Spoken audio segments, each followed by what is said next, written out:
다시 한번 우리 마음속에 깊게 묵상되어지는 오늘이 되게 하여 주시옵소서. 그저 세상의 이야기에 부유한 것처럼 이리저리 의미 없이 떠다니는 오늘이 아니라 말씀의 무게 앞에 우리가 진중하게 서서 그 말씀을 중심으로 성탄을 온전히 바라볼 수 있도록 인도하여 주시옵소서. 감사합니다. 예수님의 이름으로 기도드립니다. 아멘. 네, 오늘 저희가 함께 나눌 말씀은 이사야 11장 1절에서 9절 말씀입니다.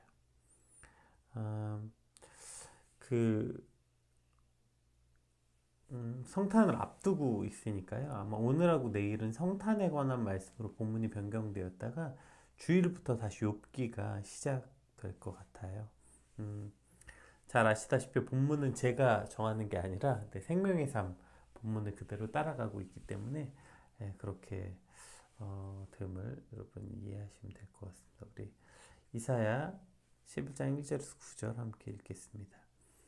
이새의 줄기에서 한 싹이 나며 그 뿌리에서 한 가지가 나서 결실할 것이요 그 위에 여호와의 영 곧 지혜와 총명의 영이요 모략과 재능의 영이요 지식과 여호와를 경외하는 영이 강림하시리니 그가 여호와를 경외함으로 즐거움을 삼을 것이며 그의 눈에 보이는 대로 심판하지 아니하며 그의 귀에 들리는 대로 심판하지 아니하며 공의로 가난한 자를 심판하며 정직으로 세상의 겸손한 자를 판단할 것이며 그의 입에 막대기로 세상을 치며 그의 입술의 기운으로 악인을 죽일 것이며 공의로 그의 허리띠를 삼으며 성실로 그의 몸에 띠를 삼으리라. 그때 이리가 어린 양과 함께 살며 표범이 어린 염소와 함께 누우며 송아지와 어린 사자와 살찐 짐승이 함께 있어 어린아이에게 끌리며 암소와 곰이 함께 먹으며 그것들의 새끼가 함께 엎드리며 사자가 소처럼 풀을 먹을 것이며 젖먹는 아이가 독사의 구멍에서 장난하며 젖된 어린아이가 독사의 굴에 손을 넣을 것이라. 내 거룩한 산 모든 곳에서 해됨도 없고 상함도 없을 것이니 이는 물이 바다를 덮음같이 여호와를 아는 지식이 세상에 충만할 것임이니라. 아멘. 이제 성탄을 하루 앞둔 오늘 이사야 말씀으로 본문을 바꾼 건 아마 그냥 이유도 모르고 이리저리 들뜨고 설레다가 실망으로 끝나는 크리스마스가 아니라 가슴 깊이 묵직한 은혜와 기쁨이 있는 그런 시간들로 오늘 우리를 초대하고 있는 것 같습니다. 이사야는 그 포로 전 시대, 포로 시대, 포로 귀환 시대, 그러니까 이제 이 세 시대를 이제 우리 역사서에서 살펴보고 있는데 이사야는 이 모든 시대를 다 담고 있어요. 그래서 굉장히 길고 긴 시대를 살아갔던 선지자죠. 오늘 본문은 특별히 이제 그 초기에 그 포로 전 시대에 관한 거 이야기거든요. 이스라엘은 그 강대국 사이에 끼어있는 우리나라랑 참 비슷한 그런 작은 나라죠. 그나마 그 작은 나라가 또 남과 북으로 이 북이스라엘과 남유다로 나뉘어져 있었어요. 근데 이때 그 이스라엘의 주변 국가들이 굉장히 그 자신들의 내부 사정으로 인해서 혼란스러웠어요. 그러다 보니까 당연히 뭐 이스라엘을 신경 그러니까 뭐 남유다와 북이스라엘 신경 쓸 여력이 없었기 때문에 이스라엘과 유다 입장에서는 아주 태평한 시대였죠. 왜냐하면 주변에 괴롭힘도 없었고 침략도 없었기 때문에 아주 평화로운 시대였어요. 우리가 평화롭지 않아도 죄 짓는데 빠른 발을 가진 그러한 인간이고 또 이스라엘 그런 민족이었는데 하다못해 이렇게 평화로운 시대였으니 어땠겠어요.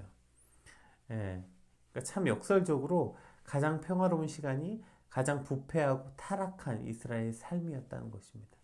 그렇게 그들이 평화롭고 부유하고 큰 걱정이 없는 그러한 평화로운 시대를 살다 보니까 그들의 타락과 죄악이 극에 달했고 이러한 배경 속에서 하나님께서 이사야를 통해서 특별히 이제 유다의 죄악을 지적하시고 하나님을 배반한 유다를 이제 심판하시겠다 이러한 경고와 예언을 하고 있는 말씀이 오늘 이사야 1장부터 오늘 보았던 11장 사이의 내용입니다. 그런데 그렇게 이제 그들의 심판과 멸망에 대한 예언만이 있는 게 아니라 오늘 본문 그 안에 이 소망의 말씀을 함께 주고 계세요. 구약에서 나타나는 메시아에 대한 가장 유명한 예언 중에 하나가 오늘 본문이죠. 심판을 경고하면서 그렇게 너희 죄 때문에 너희가 죽을 것이다. 너희가 심판받을 것이다. 이것이 끝이 아니라 그러나 내가 회복시키겠다. 그 소망을 이세의 줄기에서 시작되는 예수 그리스도 즉 메시아를 소개하고 있는 거죠. 세상은 악이 가득하고 하나님의 심판에 대한 두려움으로 가득한 그때에 메시아에 대한 소망을 주시는 것입니다. 예수 그리스도께서 이 땅에 오시면 이러한 일이 벌어질 거라는 거예요. 우리 3절에서 5절 한번 같이 읽어볼게요. 그 메시아 그리스도께서 이 땅에 오시면 그가 여호와를 경외함으로 즐거움을 삼을 것이며 그의 눈에 보이는 대로 심판하지 아니하며 그의 귀에 들리는 대로 심판하지 아니하며 공의로 가난한 자를 심판하며 정직으로 세상의 겸손한 자를 판단할 것이며 그의 입의 막대기로 세상을 치며 그의 입술의 기운으로 악인을 죽일 것이며. 네, 5절까지 읽을게요. 공의로 그의 허리띠를 삼으며 성실로 그의 몸의 띠를 삼으리라. 아멘. 네. 그러니까 죄로 물든 세상, 부패가 가득한 세상에 거의 필연적으로 이제 등장하는 일이죠. 바로 이 가난한 자, 정직한 자, 겸손한 자의 삶이 어떻게 했어요? 당연히 공고하고 피폐하고 억울한 삶이 되겠죠. 그러니까 죄악이 만연된 세상, 부패가 가득한 세상에서 정직은 미덕이 아니죠. 정직과 겸손, 가난한 자, 이 모든 사람은 딱 잡아먹히기 좋은 약자이고 억울한 자이죠. 때문에 이제 그리스도께서 오시면 귀에 들리는 대로 눈에 보이는 대로 심판하시는 게 아니라 그분께서 우리의 모든 중심을 감찰하시는 그분이기 때문에 공의로 심판하셔서 선을 선으로 갚으시고 악을 악으로 갚겠다는 거예요. 우리가 뭐 세상이 거꾸로 돌아간다, 뭐 좀 더 과격하게 세상이 미쳐 돌아간다 이런 말 하잖아요. 그러니까 사실 우리가 지금 살고 있는 오늘도 선이 선이 아니고 악이 악이 아닌. 그래서 결과만 좋으면 과정 같은 건 뭐 상관없고 악이 만연하더라도 우리가 더 많은 걸 가지고 힘과 권력과 돈을 가질 수 있으면 악은 뭐 어느 정도 당연히 허용해야 된다. 그리고 그것을 하지 않는 게 오히려 융통성 없고 실패자, 패배자다. 뭐 이러한 세상. 오늘도 우리가 살고 있지 않습니까? 선과 악이 뒤바뀌고 공의와 공정이 사라진 시대 속에서 예수 그리스도께서 오시면 그분은 공의와 성실로 이 땅을 심판하실 것이다. 이렇게 이 세상이 뒤바뀐 시대에 그 가난하고 정직하고 겸손한 자 그들의 참 가치를 알아주시고 그들의 삶을 대변해 주실 것임을 말씀하고 계시는 것입니다. 우리 6절에서 8절 한번 같이 읽어볼게요. 이거 우리 어린이 찬양으로도 많이 불렀던 찬양인데 한번. 네. 그때 이리가 어린 양과 함께 살며 표범이 어린 염소와 함께 누우며 송아지와 어린 사자와 살찐 짐승이 함께 있어 어린아이에게 끌리며 암소와 곰이 함께 먹으며 그것들의 새끼가 함께 엎드리며 사자가 소처럼 풀을 먹을 것이며 젖 먹는 아이가 독사의 구멍에서 장난하며 젖된 어린아이가 독사의 굴에 손을 넣을 것이라. 네. 뭐죠? 이거 네. 사자들이 어린 양과 뛰놀며 장난쳐도 물지 않는 뭐 이런 찬양이 있었던 것 같아요. 그러니까 지금 사실 우리가 살고 있는 이 시대에 있어서 상상도 할 수 없는 일이잖아요. 아니 어떻게 그러니까 이리가 어린 양과 함께 살며 표범이 어린 염소와 함께 눕고 송아지가 어린 사자와 살찐 짐승과 함께 있고 어린이에게 이끌리고 암소와 곰이 함께 있고 또 그것들의 새끼들이 함께 있고 사자가 소처럼 풀을 먹고 젖 먹는 아이가 독사의 구멍에서 독사들이 가득한 그곳에 그냥 장난하고 그 젖된 어린아이가 독사의 굴에 손을 넣고 독사를 쓰다듬어도 아무런 일이 일어나지 않는. 예. 그러니까 이 상상할 수 없는 일이죠. 서로 잡아먹으려고 기를 쓰고 조금 더 강한 동물이 연약한 동물을 당연하듯 사냥하는. 그래서 둘은 절대 함께 놀고 함께 살 수 없는 시대를 살고 있지 않습니까? 그러나 예수 그리스도께서 이 땅에 오시면 죄로 오염된 그 약육 강식의 법칙이 깨어진다는 거예요. 강한 것들은 더 탐욕을 부리지 않고 약한 이들은 두려움에 떨지 않는 세상. 그것이 바로 예수 그리스도께서 이 땅에 오시면 이루어질 나라가 될 것이라는 것입니다. 9절 마지막 절 말씀도 한번 같이 읽어볼게요. 내 거룩한 산 모든 곳에 해됨도 없고 상함도 없을 것이니 이는 물이 바다를 덮음같이 여호와를 아는 지식이 세상에 충만할 것임이니라. 아멘. 그래서 그곳에는 상함도 없고 해됨도 없는 그런 나라가 되는데 물이 바다를 덮음같이 여호와를 아는 지식이 세상에 충만해지게 된다. 자, 이 말을 바꿔 말하면 물이 바다 덮음같이 여호와를 아는 지식이 충만해지면 이런 나라가 된다는 거예요. 그러니까 여호와를 아는 이 지식, 우리가 하나님과 친밀하고 관계 맺고 은혜롭고 온전한 관계, 하나님 그렇게 인격적으로 알게 되고 충만해지면 결코 힘이 있다고 해서 약한 이들을 잡아먹는 게 당연하지 않는 사람이 된다는 거죠.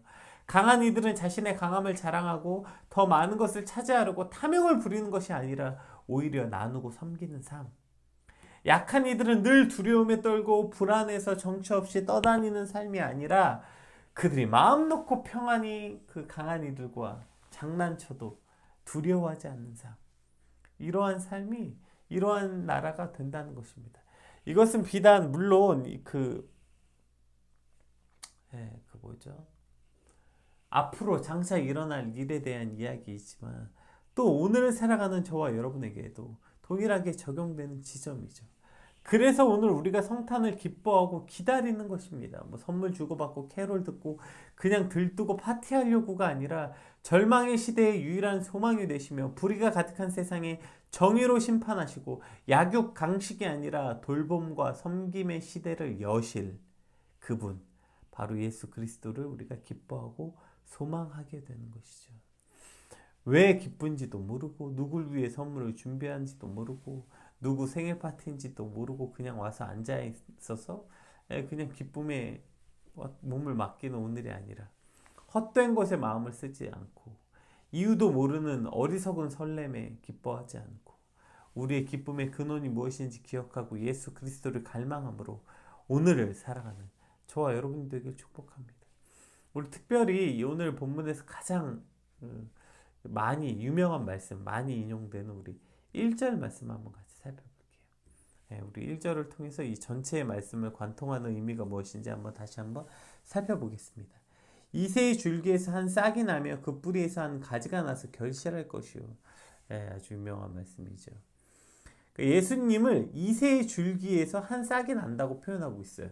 근데 왜 이새라고 표현됐을까요? 우리가 흔히 뭐 다윗의 자손이여라고 많이 예수님을 표현하는데 오늘 이사야는 다윗이 아니라 이새의 줄기라고 표현하고 있어요. 이것은 이스라엘의 새로운 왕조를 일으킨 위대한 인물로 평가받는 다윗이 아니라 베들레헴의 작은 시골에서 양을 치던 이름 없는 목자 이새, 그 이새의 줄기로 예수 그리스도를 표현하고 있는 것이죠. 예수님께서 이 땅에 오실 모습과 어떠한 삶을 살아갈지 예언적으로 암시하고 있는 것입니다. 그럴싸해 보이고 누가 봐도 와 메시아다 이런 것과는 아주 거리가 먼 모습으로 이 땅에 오신 예수 그리스도.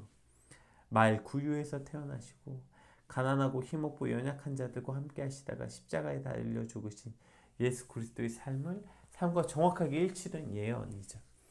우리 말씀들을 한번 같이 살펴볼까요? 우리 요한복음 1장 45절 46절 한번 읽어볼게요. 빌립이 나다나엘을 찾아 이르되 모세가 율법에 기록하였고 여러 선지자가 기록한 그 일을 우리가 만났으니 요셉의 아들 나사렛 예수니라. 나다니엘이 이르되 나사렛에서 무슨 선한 것이 날 수 있겠느냐? 빌립이 이르되 와서 보라 하니라. 그러니까 나사렛에서 어떻게 선한 게 날 수 있냐 이러한 얘기죠. 자, 우리 요한복음 7장도 한번 볼게요. 이 말씀을 들은 무리 중에 어떤 사람은 이 사람이 참으로 그 선지자라 하며 어떤 사람은 그리스도라 하며 어떤 이든 그리스도가 어찌 갈릴리에서 나오겠느냐. 자, 나사렛 갈릴리 그 다음에 요한복음 7장 52절 그들이 대답하여 이르되 너도 갈릴리에서 왔느냐? 찾아보라 갈릴리에서는 선지자가 나지 못하느니라 하였더라.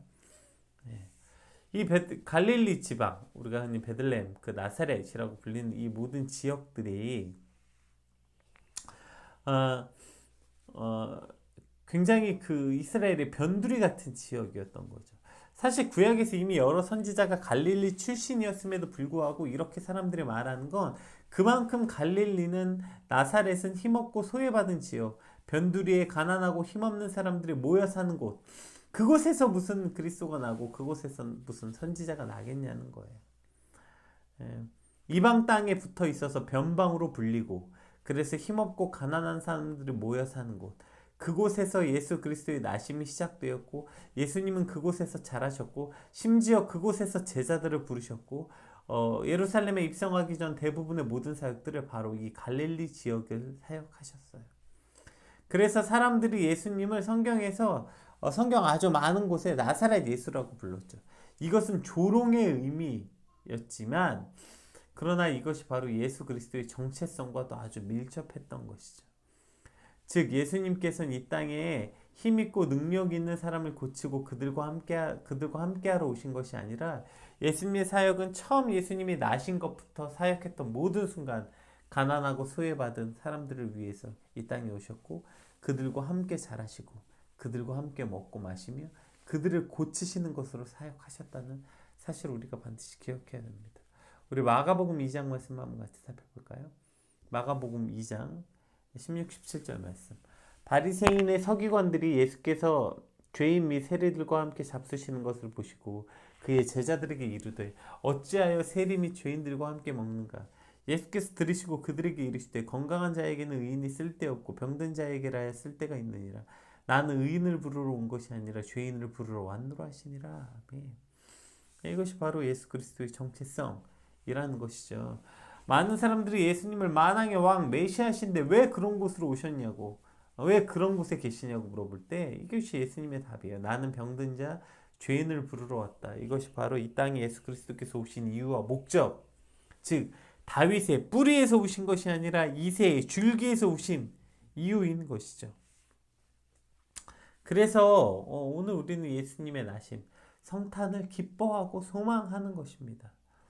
만왕의 왕이라고 하니까 그냥 막 왕으로서 이러한 힘있고 능력 있는 자들, 그러니까 그들만의 리그, 돈 있고 힘 있고 그런 집에서 태어나서 자라고 엘리트 코스로 누가 봐도 왕이 될 상으로 자라신 것이 아니라, 예수 그리스도는 변방에 힘없고 가난하고 소외된 자들이 있는 그곳에서 태어나셨어. 심지어 말 구유에서 태어나셨죠.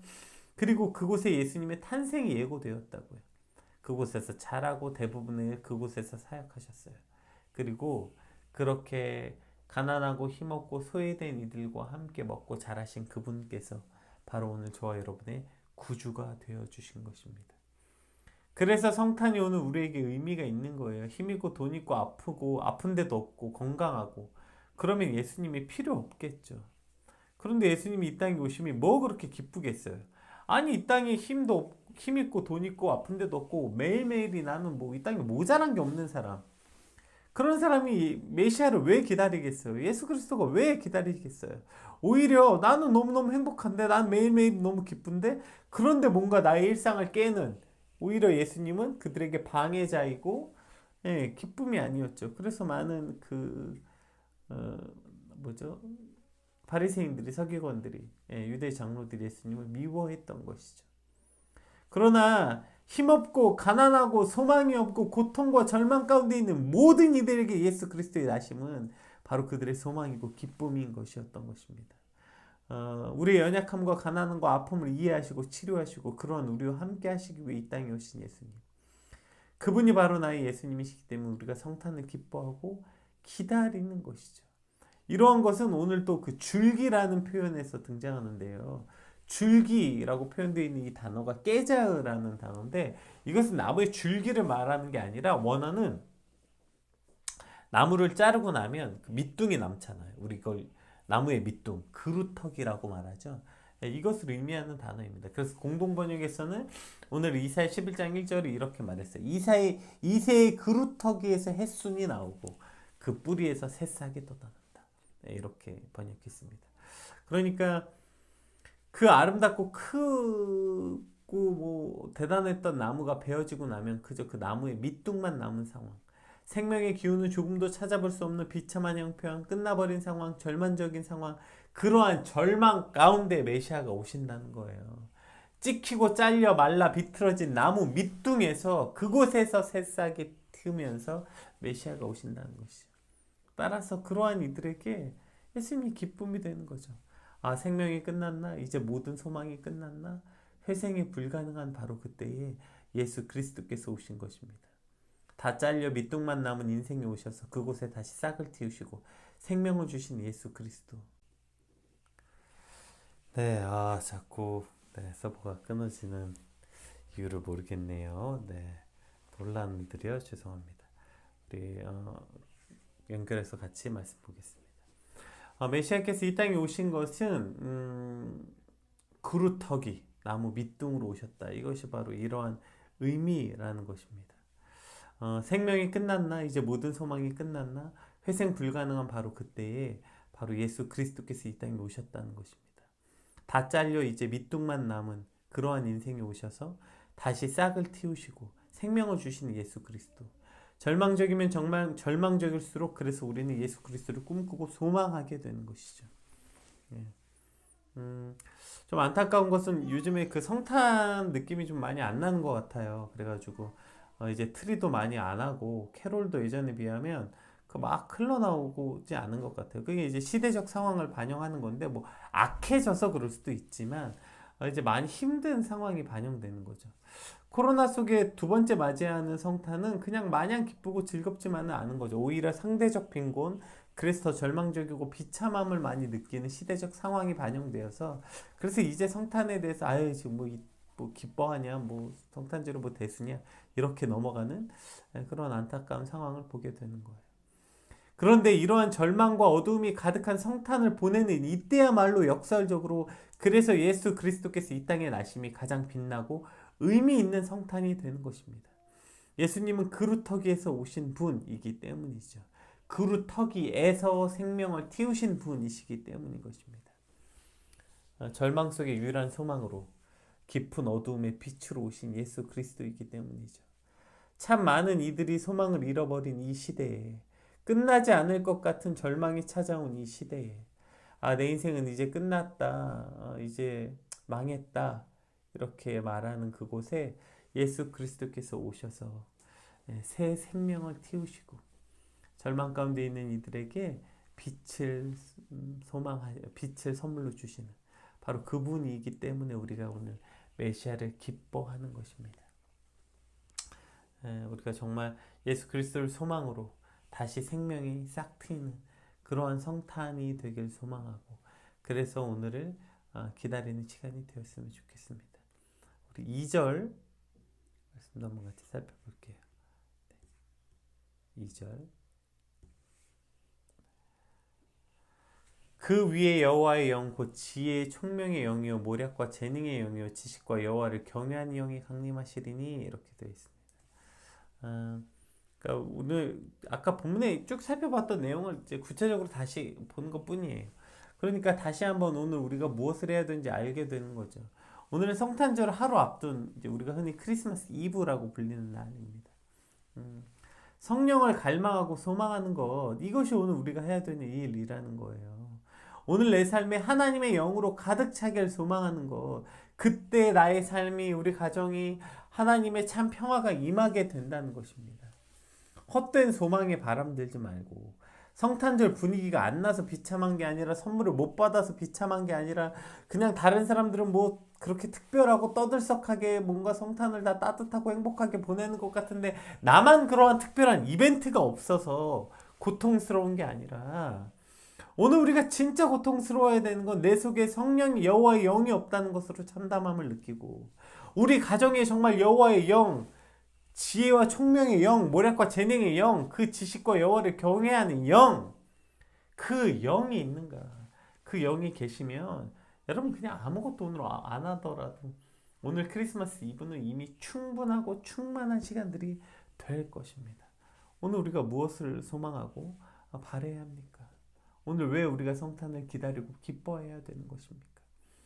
바로 그분이 소망 가운데 있는 우리에게 절망 가운데 있는 우리에게 유일한 소망이 되시는 분. 그럼 그분 우리는 어떻게 기다립니까? 바로 이 여호와의 영, 즉 성령이 충만하게 오늘 내 삶에 성령이 가득히 임재하시길 갈망하고 소망한 오늘이 되어야 하는 것입니다. 성탄절 이브, 크리스마스 이브는 이러한 날이 되는 것입니다.